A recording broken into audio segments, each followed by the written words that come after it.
time now for the nationally syndicated radio show, The World of Laurie Zoock. And now, here she is, the smart, the sexy, the savvy, divine Miss C. And welcome to the show. I'm so glad you've tuned in today. My guest is my good friend, Brenda Ayala. Now, Brenda recently completed her law degree, and she's also a general contractor. She served on a mission to Africa, and Brenda will eventually become involved in human trafficking law, which is a topic that I read about frequently. We're going to be discussing the history of human trafficking, how it operates, and what you can do to help. I want to welcome you to the show, Brenda. Thanks so much. Glad to be here. Well, share some information about yourself. Okay, well, like you said, I just graduated from law school less than 30 days ago, so this is kind of a new feeling of joy for me. I've actually just now stopped reading everything in sight because I really don't have to for a minute, and I'm enjoying that. I'm also a licensed general contractor. I've been working in the state of Florida for the past 11 years and enjoy that work. I will always continue to hold a license, and because I'm physical, I like having my hands in projects, which actually is why I went originally to Africa, was to help build some well-needed housing for some of the orphans that live in Mbale. And so it just, all of those things made for a perfect bowl of soup, and that's really where I first became aware of any kind of trafficking, was really while I was in Africa. So it was kind of fortunate for me that during my next to the last semester in law school, I took a class with then professor, now dean, Stevie Swanson, who is a published writer, an incredible resource of information on both slavery and human trafficking, did her undergraduate in that area of study. So I learned from what I believe is the very best. But what she did was she made me see something that I hadn't seen before, and now I can't unsee it. So now that I know that it exists, I can't ignore it. So I want to use my voice and my ability to reach lots of people to just raise awareness, bring in resources for this area that, it's like any other area that is shameful. You don't want to talk about it. Yeah. So that's really what I want to accomplish, over the next little while. And I think that's a good goal, because you talked about actually doing that as an attorney. You hear about human trafficking.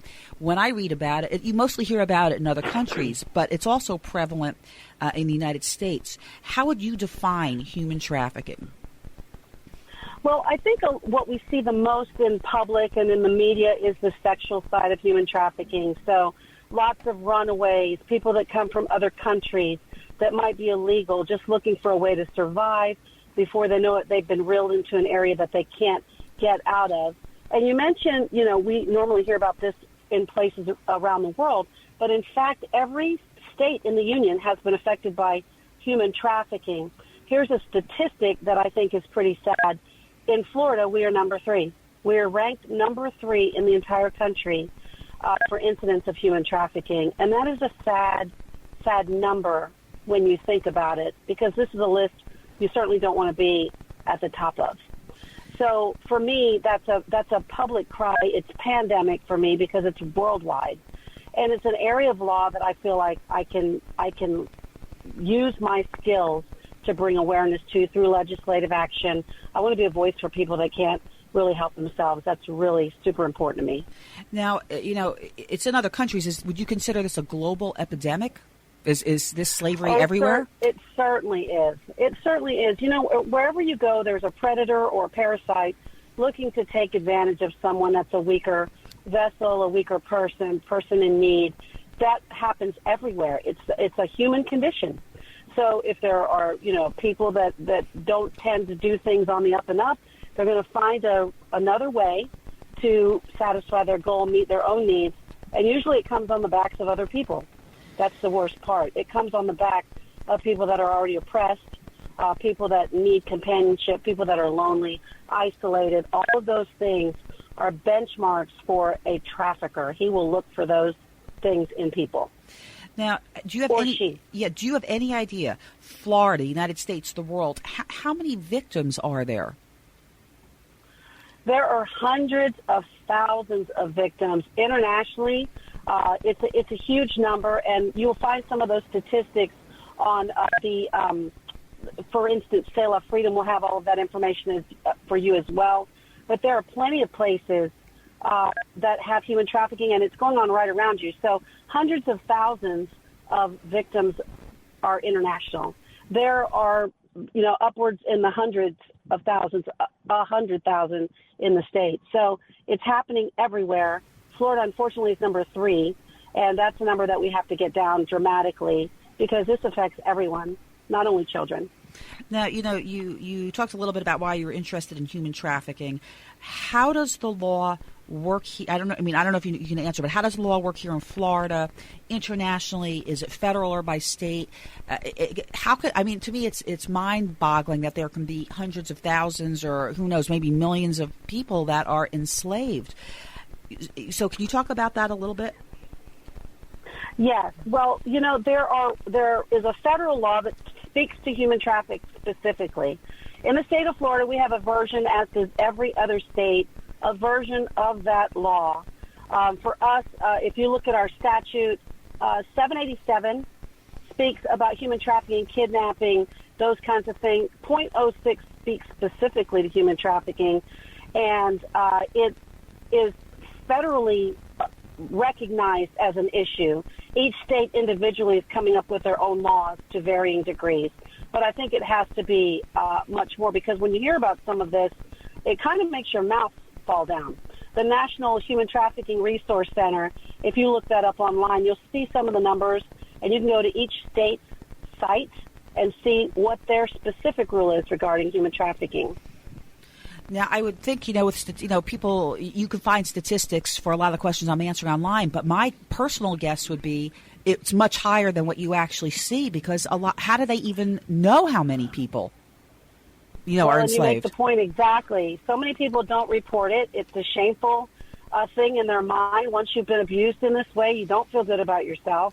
What starts the process also is the part that lingers, and that's low self-esteem. Usually when someone gets into a situation like this, it's because they're alone, they're abandoned, they're unemployed, they need family, they're runaways, they're drug addicts. It could be a host and a long list of things that would provoke someone to kind of lean towards somebody that's offering something more, right? So if you don't have anything and someone comes along and says, oh, I can't believe your parents treated you that way, this is a person that's a lost soul anyway, they're looking for something and someone to comfort them. Oh, sure. And that's exactly the tactic that is used. Right. Well, ISIS does that. They find lonely teenage girls, and then and they convince them to come to the other country. I want to get more into where victims get trafficked from, but I want to ask you, what is the history of human trafficking? I mean, any idea when it started? Has it been around for hundreds of years? Well, I mean, hasn't it been around for hundreds of years? Slavery itself is human trafficking. Right. I mean, if we're honest with ourselves, as long as slavery has existed, human trafficking has existed. What's happened is that we've traded one form of slavery for another form of slavery because it's against the law to be open about your bondage to with another person. Wouldn't you agree? I would, but I'm still boggled again. Like with slavery in foreign countries, is it allowed there? Is it not allowed there?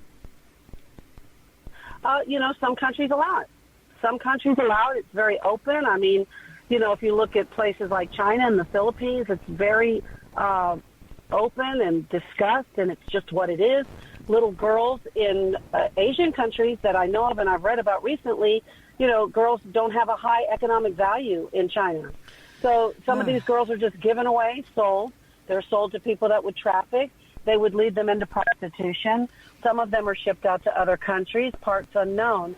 So now this poor victim who's lost family is now re-victimized by being put in a place where they don't know anybody, where they have no help resources.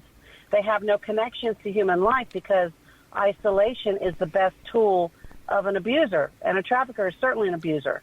So you go from slavery to we get smarter about the slavery. It keeps evolving in what it covers, and now there's a whole global network of this industry, and it's profitable to the tune of billions of dollars a year worldwide, billions with a B. That's a lot of money that's being made off of the backs of people that are unfortunate, and that's what has to stop. America is viewed as, one of the greatest examples of legalism and legislation, and we have to put things out there that help these people break free so that it becomes worldwide recognition. We want a spotlight on this issue worldwide. It must happen. Now, because this is slavery too. Yeah, and I read somewhere recently that the Super Bowl is one of the key areas where human traffickers come to do their thing. Isn't that incredible? Isn't that just mind-blowing? Disgusting would be my choice of word, but, I'm stunned. But I want to talk about where victims get trafficked from. Talk about the traffickers and where the victims come from. Mm-hmm. So, remember I said earlier, parasites, predators, okay? Those right. two words are different, but in the mind of a trafficker, they're kind of the same. They troll the streets. They troll schools. They troll churches. There is no place that's unturned. A great example of one that we read about all the time is malls. You think you're going with your friends to a mall to just hang out.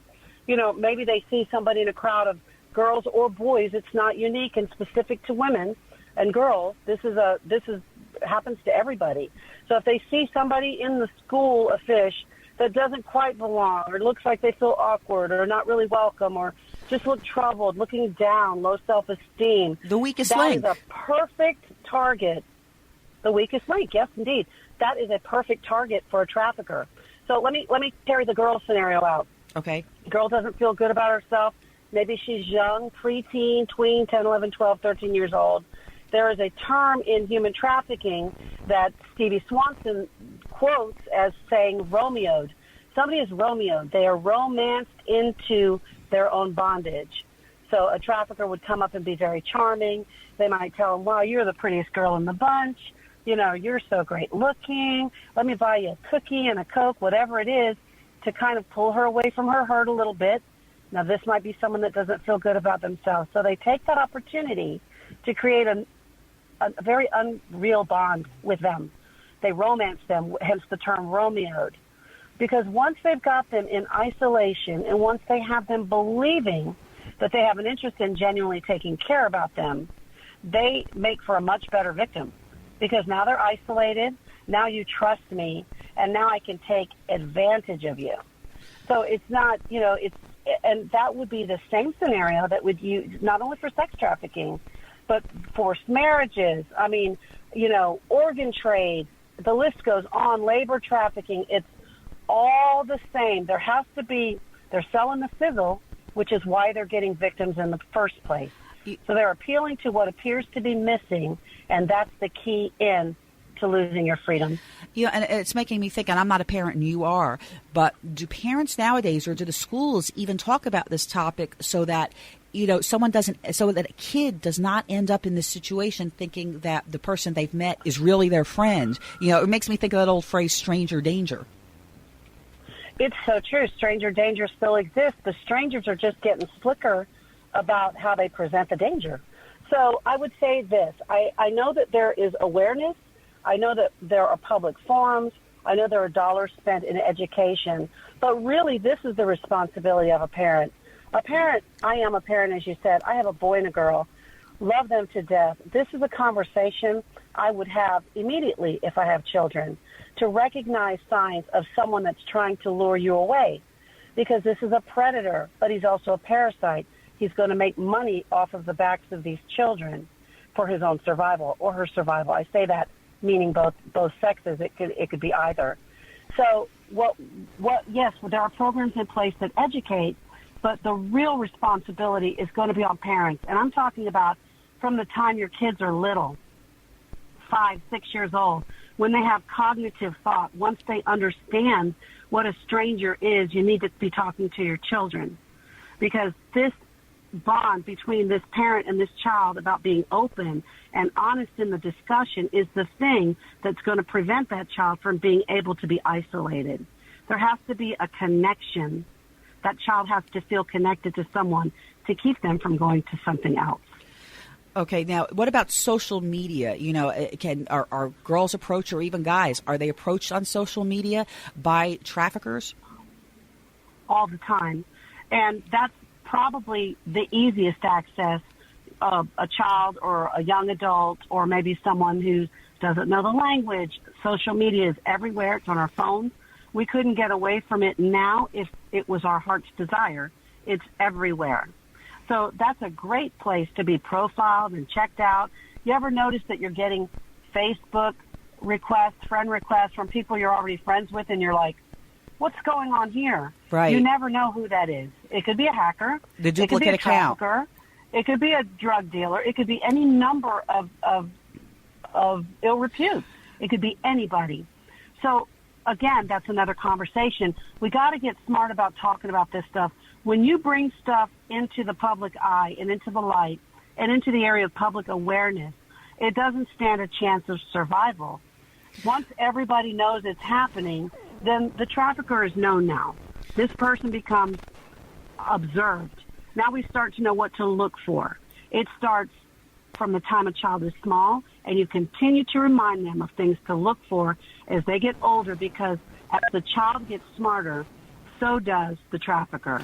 Yeah. So we constantly need to be educating people, young and old. Hey, talk about it. If we hear about something new in the news, some new wriggle they've created to lure you in, get vocal and start talking about it. That is a must. I want to point something out on Facebook, too. A lot of parents don't. Well, some parents are smart and they don't even allow their kids to do Facebook until they're in their teenage years. But some parents don't even monitor their kids who do have Facebook. And one of the things with Facebook is you can lock your account down to private and restrict your friends. And I've seen situations with kids I know who have open accounts, and to them, they're friends collectors. They may have thousands of friends, which they don't literally have. They don't know any of these people, and now they all have access to their Facebook account. People also post too much information, especially kids, where they live, their date of birth, where they're eating out, what they're doing. And so in a way, while they're thinking honestly, the traffickers are deceivers, really, and they're looking for that information and to see, hey, is this kid a lonely type kid who doesn't have a lot of friends, and they're just collecting a lot of friends? So I think the parents really have to monitor the social media of the kids or limit it. Well, you are spot on in that, because here's the thing. As a parent, it's my responsibility to know what my kids are doing. And you got to realize, too, when people are collecting friends, what are they feeling about themselves? Does this, in their mind, give them value? Do people see them making just tons and tons of friend requests? Did they go from 1,000 today to 1,500 tomorrow? I mean, what is the motivation behind needing so many contacts? So that's a sign. That's a sign that this child or this person is feeling a little lonely. It could be a sign that they're looking for attention. Well, who better than a trafficker to give them attention? Oh, I'll give you everything you want. Come over here and hang out with me. And it's surprising how fast it happens, and it's because children, especially, are so trusting. So let me give you an example of something I saw yesterday that made my heart stop. Okay. My daughter lives in West Tampa, and I went to have dinner with her last night. While we were sitting on the porch, it was 9 o'clock. A little girl, no more than 6, is just walking around the block by herself. It's pitch black. It's not the best area of town. Some of the people were saying hello to her. I guess this girl walks around the street all the time. Now, this is a little child. This is a child that may not need attention or affection from the opposite sex, but may need just to be held, might need a hot meal, some clean laundry. So somebody coming up to this child, say it was me, use me as an example. What if I'm a trafficker and I'm like, oh, hi, honey, I like your dress. It doesn't have to be the opposite sex. Right. It can be a mother figure coming in to lure a child. So where are the parents? Yeah. Where's this child's parents? That's a great question. But it's also true in social media. Where are you parents? You have a duty and an obligation to know what's going on with your child and in your child's life. It starts at home and branches out everywhere else. Yeah. So this is a child at risk. And, I'll be following up to see where that baby is tonight. I'll be going back again. It's not acceptable. No. And we as a community have to stop that from happening. That's a form of child abuse in itself. Who lets a 6-year-old wander the streets? Absolutely. That's bizarre. Yep. Okay. Well, yeah. I want to talk a little bit about the types of slavery. You know, we have a whole list here: trafficking of children, how they're induced, they sold, or run away. Talk about the different types of slavery. Well, there are economic slaveries. If somebody needs money, the lure is the money. If it's affection, kind of like what we were just talking about now, I just need to be held. I need to be helped. It can be sexual trafficking, slavery, having to have sex for mere survival. It can be drugs. Anything that can be made into evil will be used. And that's the saddest part. You can't pinpoint it to one thing because it's multiple things. Human trafficking can involve any sort of criminal activity, even doing work without licensing, things like that, just to be able to provide. That's why I say it's not women and little girls only. It's grown men. It's little boys. It's people that have a specific need that they can't get on their own. This is how they end up in a situation where they're not free anymore. And what it sadly tells me is that there's a large percentage of the population that is sociopathic or psychopathic that has the need to fulfill their urges on this. And yet, where are the higher percentage of people who are doing good to say, "Whoa, stop"? This is, to me, that's outrageous. It is outrageous, and that's why last night, there was something so wrong with that picture in my mind that a child was walking around a busy area of Tampa. But how many times did that child walk around the block before somebody actually walked up to her and held her hand and said, "Hey, are you lost? Do you know where your mom is?" Which is what happened yesterday. This little kid is wandering around the city. There are thousands of kids like this that are out late that nobody's paying attention to. And this is fodder for a trafficker. Oh my gosh. So for us, I think how we get these little kids protected, these bigger kids protected, these men and women protected, is by getting vocal. You've got to start saying, "I'm seeing this happening. This is not normal. We have to address it as a community. We must address it. We must talk about what we see. We must take things to authorities. We must police to get more involved," which they are, and I'm going to definitely go there next. And also, to just education. So one of the things, let's talk about law enforcement. Law enforcement is so critical and so important. Like, even if you start with the child last night, them being able to say, "Look, this isn't normal. This child's going to be the victim." Holding parents and not children accountable is the key. But another key for law enforcement is that because now they're starting to recognize signs of human trafficking, there's going to be, in the next couple of years, a huge shift in terms of how human trafficking is viewed for the victims and for the trafficker. So say, for instance, you're a prostitute. You're a real prostitute. That is your vocation. You have someone that takes your money, your pimp, takes your money, you get your very basic needs covered, and that's what you've chosen. Well, how would you recognize that between someone who's in captivity? Right. How would you recognize that? You wouldn't. And interestingly, a few days ago, I just caught the tail end of a show on cable TV about this very topic, and I caught the end where they had interviewed a couple of women, and they basically said, "We're looked at by law enforcement as prostitutes, but in reality we were enslaved. Right. There was no escape. It was survival for us. That it was forced survival, and yet the way that they're treated by their community and law enforcement is even more despicable. It's like a double whammy." Right, you're victimized and re-victimized and re-victimized. It's kind of like heating up soup. After so many times, it just loses its allure. You just kind of get in a situation where you give up your fight. And you're kind of like, "Okay, I'm a prostitute, whatever." You give up on yourself even because you're constantly pounded with the message that you did something wrong. Right. So that you walked me right into what I was going to talk about. So there's a group called Sail of Freedom. I'd love for you to look that up, audience, sailoffreedom.org. They are doing amazing things for adults and victims of human trafficking. There's some amazing statistical information there. But what it talks about in one area is law enforcement and how the scope of what they're seeing is very different now. Here's an example. Whereas before a police officer would arrest a prostitute, he would automatically charge her, arrest her.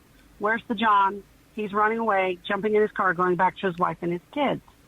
Well, now the law is changing, They're starting to ask questions. They're starting to get a better understanding. Is this a prostitute or is this a victim of human trafficking? Once they have determined that this person is a victim of human trafficking, now we have resources. One of the things that's happening in our legislature, and the ripple is going all the way to Tallahassee and going to Washington and states and parts unknown, because this is the reality. For a victim of human trafficking to have a record of prostitution is an absolute abomination. This person's lost their health, they've lost their freedom, they've lost their livelihood, and you're going to further disrespect them by giving them this long litany of charges that will stay on a permanent record. The state of Florida says that if someone's been arrested for prostitution 3 times, it's now a felony. So groups like Sale of Freedom are working to educate law enforcement so that those records of those proven victims are being wiped out. And I think that's where you have these people with hundreds of charges, they're being clean. And that's what should happen. That's the right thing to happen. And I agree with you. And you know, how do you recognize the signs of sex slavery? I mean, if you're not a law enforcement officer, you saw a child walking, that they could become one. But it makes me think of, again, I'm going back to Facebook. You see those postings of missing teens all the time. And so were those missing teens abducted or did they run away? And now you've got these traffickers that are honing in on them. You know, it's like they have radar for it and they're disappearing, right? That's exactly right. And think about it. All right, now, not only runaways, but let's talk about LGBT communities. This is important right now. This is a fiber of our community. This is happening right now, real time. These are also people that have been rejected. There is no place for them. So it opens up a whole new group of people that are going to find themselves in this situation. You're going to start noticing in a victim of trafficking that the self-esteem has been crushed. That might be a runaway. It might be someone that was sold, which is just beyond my mind for a number of reasons. It could be someone that was just lost to society. Maybe parents couldn't afford to take care of them anymore. These are the people that you'll see as victims. It could be someone that lost their job, could be given to addiction. It's almost exactly the same thing that you would see in prostitution, right? Right. I want you to hold your thought for a second. We're going to take a quick commercial break, and we'll be back in just a second. We're going to continue on.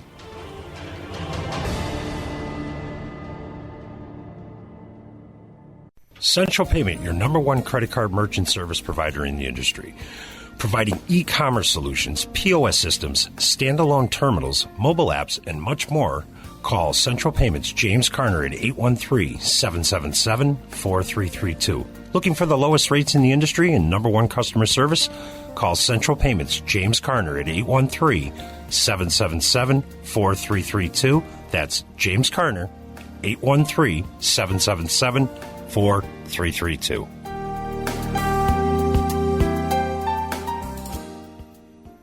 Consumers, do you have bad credit? Can't purchase a house or car? Paying too much in interest on your credit cards and loans? Scammed by credit repair companies?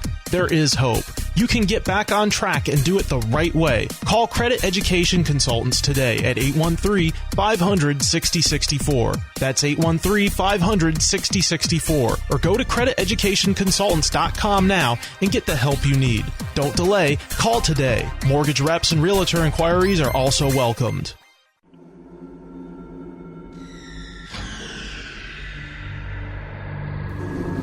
Welcome back to the world of Laurie Zoock. My guest, Brenda Ayala, and we are talking about human trafficking. And Brenda, you had a story you wanted to share. Yeah, so this was one of the ones that Professor Swanson, now Dean Swanson, shared with us. And it stuck with me because I thought this is the perfect place where a victim would not be recognized. This little girl was 6 years old. Her father started molesting her when she was very small. Within a year of that time, this little girl was actually being prostituted on the street. So what she was doing was going to school every day until 2:15, 2:30. He would allow her to do her homework and sleep until around 9 or 10 o'clock. And then this little girl, 6, 7-year-old girl, was working through the night as a working girl, being sold by her father to men who wanted someone very young. Now, this is like the most depraved heart thing you could ever imagine, the ultimate in depravity. This went on for 13 years until the girl was 19, and she finally left her home. Because she was so mentally in bondage in this situation. Even when she was free, she wasn't free. It took her another 20 years before she had her father arrested, who died in prison, as he should have, for sex trafficking of his own child. That's just one of many, many, many stories. You hear about these children that have been kept in cages. You know, you hear about children being taken from schools. So this sets up a long line and a long life of prostitution, but really we're talking about a sex slave here. So what happens to these women? A lot of them have those records that we talked about. So now not only are they criminalized, but it also prevents them from being able to move on with their life when they pull away from a trafficker, if they're so lucky. Right. Most victims of human trafficking live about 7 to 8 years in that life. That's how hard it is on them. So they deserve a chance to have those records expunged, and they need to be allowed their freedom. Right, but there are lots of pros. Yeah, I want to point something out, though. You know, we talk about sex slavery and prostitution. Prostitutes choose it. Sex slaves are victimized. Yes. They do not choose it. Yes, and it's so important that there be things set up to protect this person who's already been a victim. We've got to get them out, first of all. We've got to make them believe they can get out, because they've been told for so long, you can't get out. I own you. You're my property. Those kinds of things. So many victims, you know, they want to have a chance at another life. But how do you get that started? Victim services in some of the statutes in Florida allow for damages for victims of trafficking, but they're really low and almost impossible to prove. So say this girl who's 19, she goes to the court. She files a complaint, criminal charges against her father for 13 years of child abuse, child molestation, and sex trafficking. What if this victim now wants to be compensated because of her legal wrong? The law says there should be a remedy, right, for everything, right. For every crime. Right, to make you there whole. should be a remedy, okay? How do you quantify the value of 13 years of your life as a prostitute? One would be the first question there. How much money was she making a night, and how do you prove it? Usually victims of trafficking don't have ledgers that line out what their losses are. So there's really no way to get this victim back to a legal and equitable place that they would have been, not even to mention the mental, social issues that they'll have as a result of it. And that's where the work is needed. That's where victim services have to step in, but it starts with the law. And that's why I've made this big circle to come around to say, law school has given me a voice and a platform to be able to talk about these issues for people that cannot, and that's my goal. So until we change legislation to protect the victim and not the Johns and the traffickers, nothing changes. And if the laws, so if you can't quantify lost wages, if the laws were changed, so let's say there was some high amount of money. If you were convicted as a John, for example, in a case like this, and the fine would be a set amount. Let's just say $1 million. Just throw it out there.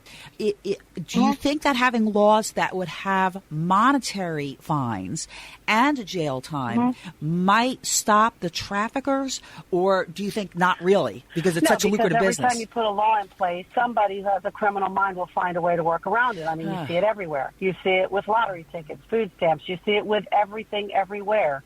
The swipers that are taking gas income, those kinds of things. A criminal mind is always going to constantly be reinventing itself, constantly. So no, laws won't change it. Laws will slow it. But laws, most importantly, will bring public awareness to it. And then we start acting like a community. Parents start watching more. Friends start watching neighbors. We start being accountable to and for each other. And that's the real benefit of the legislation, because it gets the word out there. So let me give you an example of what currently exists for monetary. Don't laugh out loud. Okay. So if a victim doesn't have a ledger, receipts, no check stubs, how do you know how to compensate them for their time that they've spent being trafficked? The same would be true of a relocation. How do you quantify how much it costs to get somebody in a safer environment? There's no way to do that, because the trafficker is not going to volunteer that information. They're not going to say, okay, she worked 4 nights a week from 8 to 1, and this is her average. Okay, great, for 9 years. All right, now we have a monetary amount. There's no way that will ever happen. And even if now, if you go to the Florida statute website, and you search for human trafficking, which is 787, prostitution damages, not restitution, and no punitive damages, just the amount they'll just give you just for proving that you're a victim is $200. That's the max, unless you can prove how much money you lost and put a dollar value on it. Yeah, but another slap in the face. That's an oxymoron. I mean, or a paradox. How can you prove something if you're the victim? Of course, you're not going to have anything. There's no way to keep records or do anything. So you're right. That is a big slap in the face, and I think it speaks poorly of our laws, both state and federal, to not recognize that. And I sit here and I go, where is the common sense part of the law? It doesn't seem to exist. Right, exactly. And so, as I was mentioning earlier, that there are federal Victims Protection Act. It's actually called Trafficking Victims Protection Act. Look this up. It's certainly worth the read. And this was the one that I was saying that every state has a version of it somewhere. It does allow for some victim services. It does allow for some damages. It allows for some law enforcement training dollars. Now, here's one caveat that I find interesting that's in one of our laws. Say, for instance, the trafficker is within 2 or 3 years of the age of the victim. They will not consider that human trafficking, rather a dating relationship. I mean, these are some of the quirkyisms that exist in written down legislation. This is on the books in a state. It blows the mind. So it's obvious that there has to be much more attention given to the area of law enforcement, legislation, and public awareness. As a public service, we should be screaming these stories from the top of a hill because it's happening. If we're in the top 5 in the country, it's happening here a lot. Right. So first, we have to recognize the 2 areas that are really in need of the most desperate help right now. First, we need more beds in residential facilities because these victims need medical care, dental care. A lot of the traffickers will brand these people with tattoos. So we need people, places, volunteers that'll take those off of their body. It's hard to believe that is, I never thought about it before. No. But they also need life skills, training, other services. They can't get those on the street or in outpatient facilities. So they need to be taken into a facility where they can kind of decompress from what's happened to them. We also need facilities that are split into adult and juvenile sections because the needs for a juvenile versus an adult are in some ways there's going to be an overlap, but you're still talking about a child. This is a child. They need different services. So to the areas where the help is most needed and the most immediate result will be felt in these 2 areas. First of all is that we need more beds in residential facilities because victims need medical care, dental care, but there are other things. They need vocational skills training. Some of them have been branded by their abusers, so tattoo removal. Some will need makeovers, new hair, new color, new styles, anything to disguise their identity because, remember, these have been bondage types of relationships, so they have to be reinvented, so that they can enter and start slowly walking back into what's left of a normal life for them. It'll never be completely normal. Another area that beds are needed is there has to be a separation between adults and juveniles. There are different needs for adult victims of trafficking as opposed to juveniles. Juveniles need more care. And then we also need facilities for LGBT folks as well. We have to deal with the person who is a male but identifies as a woman. We have to have facilities that compensate and allow for that and are geared for those kinds of processes so that they can work towards fixing this problem. And then the second area where we need the most help is a marginalized member of society, gay, lesbian, runaways. We need professionals like doctors, dentists, again, stylists, clothing people. There's a need for lawyers, makeup artists. All of those things are important because you're talking about transitioning someone from a way of life that has been shameful and getting them out there to become a recognized and respected member of their current society, and it takes time. So these are resources that we need the most help in. It's the biggest group. There's another group called the World Release. World Release collects quarters worldwide just so that victims of human trafficking can wash their clothes. It's such a little thing that we take for granted, but washing and having a clean set of clothes to put on makes you feel so much better about yourself. Those are the two big areas because they don't require much. They require us to give of our time. And that's really what we're asking for here is be vocal, be vigilant, but be available, be willing to talk, to comfort, to hug, to provide services you possess. Laurie, you teach piano. Wouldn't that be just an awesome way to give some love and support to some of these victims? These are the areas where we can all help right now. Let me ask you a question, though, on the law. How do you go about changing the law? Let's just start with state. Let's just start with Florida. If you were to try to change the law, what would you have to do? I mean, first of all, you would absolutely have to have public awareness. I mean, most laws that are changed are because it created a problem. Most laws that are created to prevent or alleviate a problem. So it's the same thing here. If you wanted to change a law, you have to have a public issue. A law is designed to resolve a public concern. So that's one. All right, Secondly, you'd have to... Go ahead. I'll ask you after. Go ahead. I was going to say, secondly, you really want to get your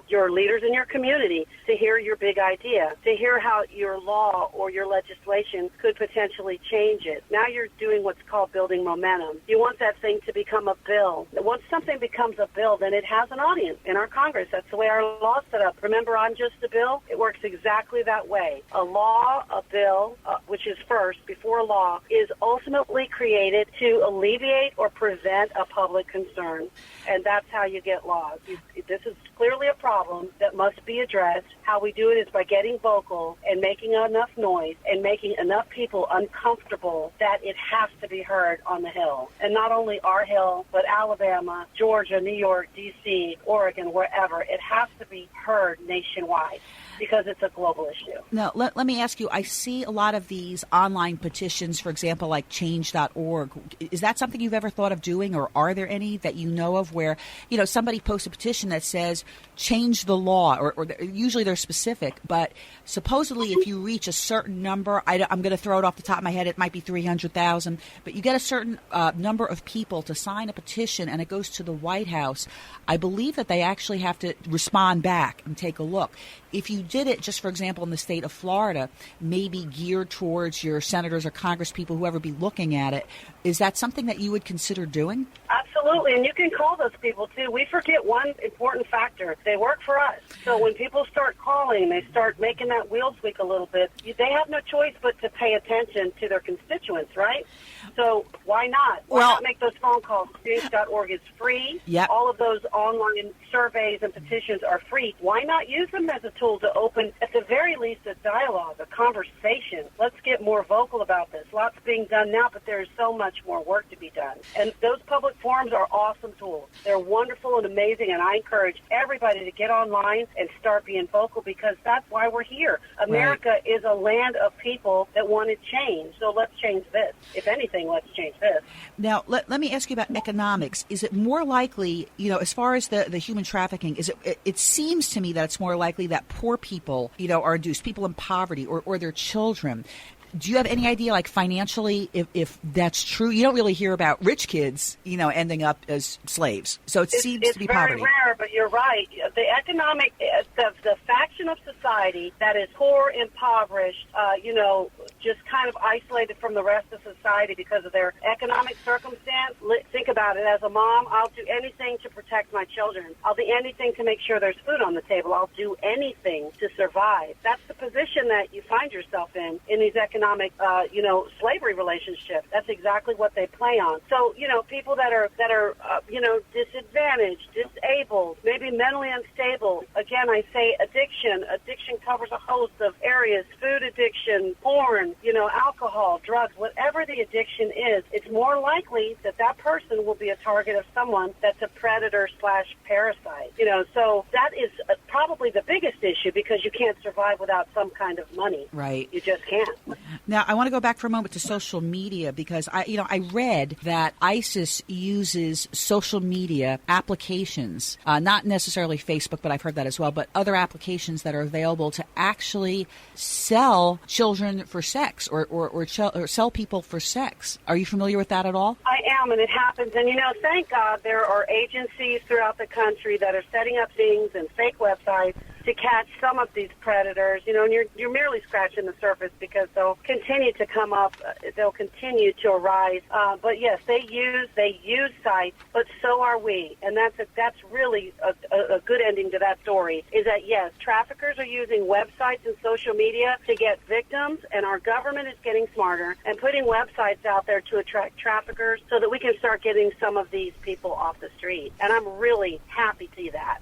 Now, let's talk about the prosecution end of it. How are cases prosecuted? And maybe you can give me an example. Like, let's go for they're prosecuting the trafficker. What happens? Mm-hmm. If they're prosecuting the trafficker, that is really the person they should be going after. So it's usually going to be something where they've been set up in a sting. There will be some other issue comes up. But a lot of times when a victim gets free, they go to the police, thank goodness, or somebody helps them get there, and they start talking about this person. This is where he is. These are the houses that he set up. Here are some of the victims' names. Yes, this one's on social media. There are lots of websites for these victims where it looks kind of like escort services, where the pictures are very beautiful and elegant, but the person looking at the site has no idea they're victims. So they're talking. It's hard to catch, people that are living their lives in the shadows, and that's right. Always going to be true for a trafficker. They get slick, they start reinventing themselves. Once the heat is on, they come up with another hustle, as it were. There's always a new hustle, and so we have to be abreast and loud and vocal and watching ever diligently for the changes that happen. We, as a society, can report what we see too. It doesn't have to just come from the victim. If I see a relationship between a couple of people, and I think that that's awkward, I'm calling on it. And even law enforcement has been trained to the extent that they'll walk up to someone that they have been watching and they know is a victim, and they'll act like they're arresting them just so that they can get them out of the environment of the trafficker. They'll take them down the street and go, "Do you want out?" "Yes, I want out." And so then they'll take them and get help. So everybody's getting a little better at their game. Law enforcement's getting better at recognizing it to prosecute to the fullest extent of the laws, but those laws need to be much more fierce, and we all agree that there's not enough there, but it's going to be. And we, as the public, have a responsibility to report it as well. Let's get as many of them off the street as we can. And law enforcement has greatly improved in their efforts and in their ability to separate the two so that they go after the right person. Now, what can someone do if they suspect human trafficking? Who can they call? Well, they can certainly call the police. That is for certain. They can also call the National Human Trafficking Resource Center.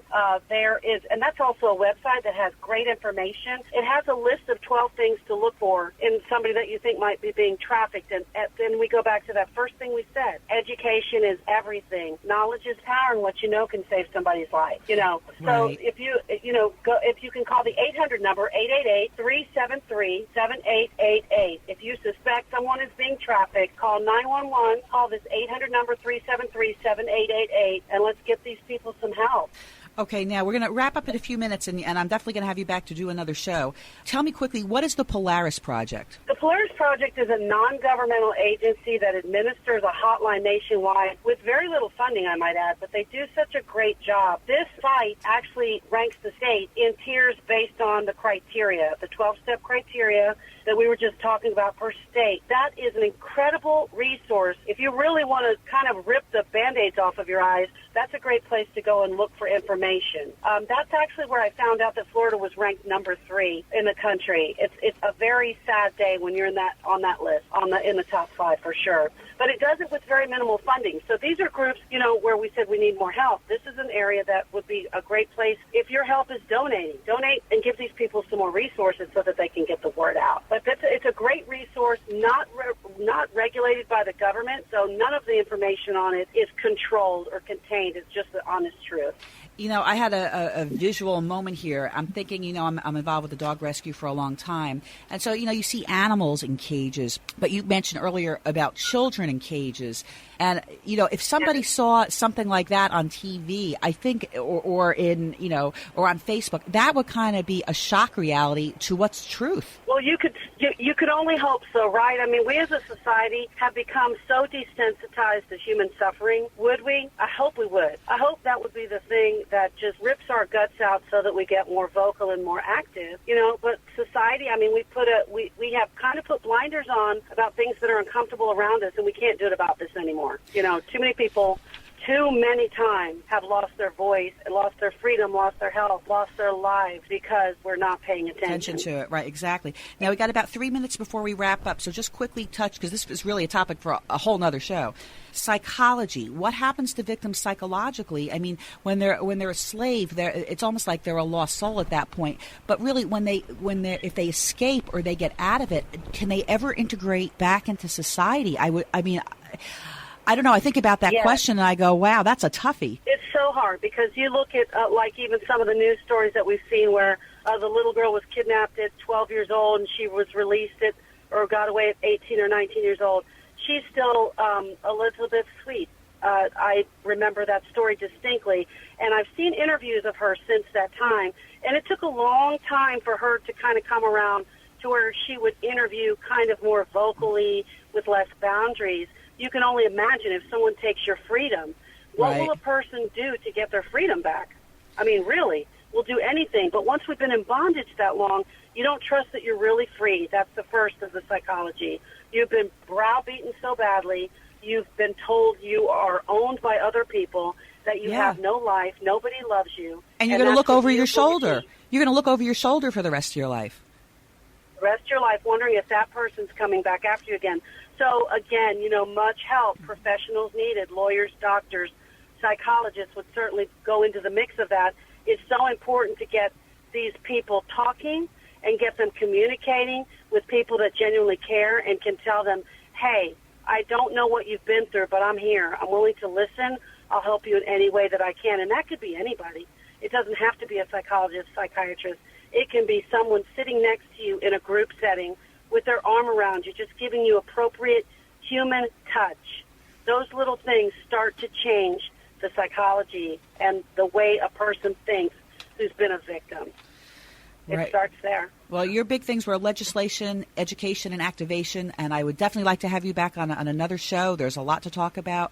I want to thank you very much for joining me. Brenda, if somebody wants to get a hold of you, how can they do that? They can certainly call me at 813-405-7922. That's 813-405-7922. Or they can email me at Brenda Y. Ayala, AYALA, @gmail.com. Great. Thanks so much for joining me today, Brenda. The pleasure's mine. Thanks for making this a topic of awareness. Thanks, Laurie. You're very welcome. And join me next week on The World of Laurie Zoock.